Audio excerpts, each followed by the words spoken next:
Let's learn how to divide the number 248 by 2 using the long division method.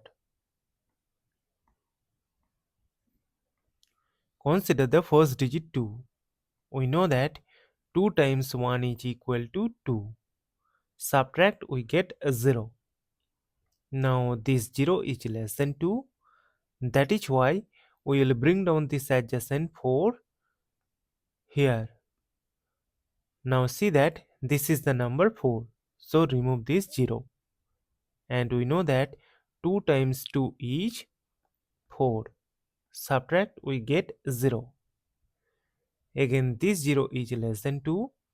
That is why we will bring down the next adjacent 8 here. Now see that this is the number 8. So remove this 0. And we know that 2 times 4 is equal to 8. Subtract, we get a 0. As we have got the remainder 0, so we will stop. Therefore, 248 divided by 2 is equal to 124. And this is our final answer. Thank you for watching. Please like, share and comment on the video. Also do subscribe the channel.